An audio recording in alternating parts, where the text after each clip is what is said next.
आज हम सीखेंगे मैट्रिक्स का रैंक निकालना। अब रैंक निकालने का दो तरीका है, या तो नॉर्मल फॉर्म से निकालें या तो एक्लन फॉर्म से निकालें। तो पहले नॉर्मल फॉर्म सीखेंगे। नॉर्मल फॉर्म में क्या होता है, जो भी मैट्रिक्स दिया हुआ है उसको हम लोग या तो आई आर के फॉर्म में कन्वर्ट करते हैं, आई आर ज़ीरो के फॉर्म में कन्वर्ट करते हैं, आई आर ज़ीरो के फॉर्म में कन्वर्ट करते हैं, या I R zero zero zero के फॉर्म में कन्वर्ट करते हैं। अब ये आई आर है क्या? आई आर में आई है आइडेंटिटी मैट्रिक्स। आइडेंटिटी मैट्रिक्स क्या होता है, जैसे कि अगर हम लिख दें आई टू, इसका मतलब है एक 2x2 का मैट्रिक्स बनेगा, और यहाँ पे 2 है मतलब डायगोनल में 2 1 बनेगा और बाकी सब टर्म 0। जैसे कि लिख दें आई थ्री, इसका मतलब क्या है, एक 3x3 का मैट्रिक्स बनेगा और आई थ्री है मतलब डायगोनल में 3 1 बनेगा और बाकी सब टर्म 0। और ये फॉर्म जब कन्वर्ट करेंगे तो जो भी आई का रैंक आएगा या आई का जो भी ऑर्डर आएगा, उसको बोलेंगे हम लोग रैंक। जैसे कि एक एग्जांपल से देखें, 1 1 2 1 2 2 2 2 3। अब इस मैट्रिक्स का हम लोग को रैंक निकालना है, तो यहाँ पर हम लोग को ज़ीरो क्रिएट करना पड़ेगा, यहाँ पे ज़ीरो क्रिएट करना पड़ेगा, यहाँ पर भी और यहाँ पर भी। क्यों? क्योंकि जब आइडेंटिटी मैट्रिक्स बनाएंगे हम, तो देखो यहाँ पे ज़ीरो है और यहाँ पे ज़ीरो है। तो इस दोनों जगह पे और इस दोनों जगह पे ज़ीरो लाने के लिए हम या तो रो ट्रांसफॉर्मेशन करेंगे या तो कॉलम ट्रांसफॉर्मेशन करेंगे।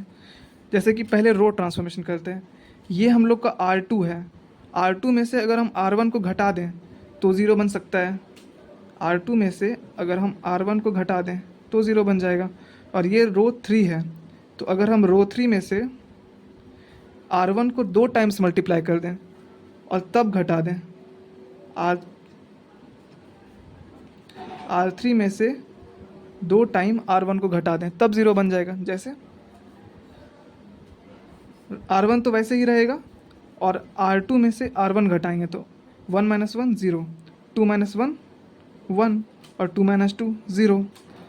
अब R3 को कन्वर्ट करना है, R3 में से R1 को 2 टाइम्स मल्टीप्लाई करके माइनस करेंगे।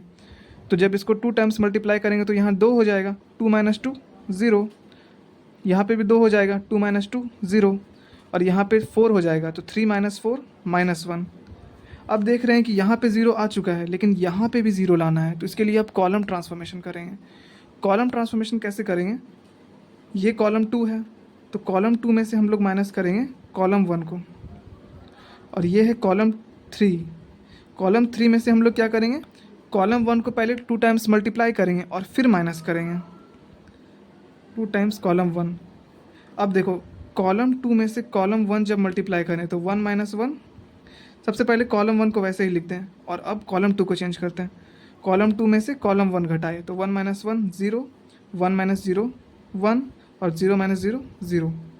और कॉलम 3 में से कॉलम 1 को पहले 2 टाइम्स मल्टीप्लाई करो फिर माइनस करो। तो कॉलम 3 में से 2 टाइम्स कॉलम 1 को मल्टीप्लाई करके माइनस करना, तो यहाँ पे 2 हो जाएगा, तो 2 - 2 0, 0 - 0 तो 0 ही होगा, और -1 - 0 0, सॉरी -1 - 0 -1। अब हम देख रहे हैं कि यहाँ पे 1 1 बन रहा है, बाकी सब एलिमेंट 0 बन रहा है, लेकिन अगर यहाँ पे -1 की जगह 1 होता ना तो मेरा 3 ऑर्डर का आइडेंटिटी मैट्रिक्स बन जाता। तो हम क्या करेंगे, कॉलम 3 को हम लोग माइनस कॉलम 3 से चेंज करेंगे, तो क्या हो जाएगा, कॉलम 1 और कॉलम 2 वैसे ही रह जाएगा क्योंकि इसमें से कोई चेंज तो किए नहीं है। और कॉलम 3 में से हम लोग माइनस साइन चेंज किया ना, C3 को -C3 चेंज कर दिए, तो 0 पे कोई फ़र्क पड़ेगा नहीं, लेकिन -1 चेंज होकर 1 बन जाएगा।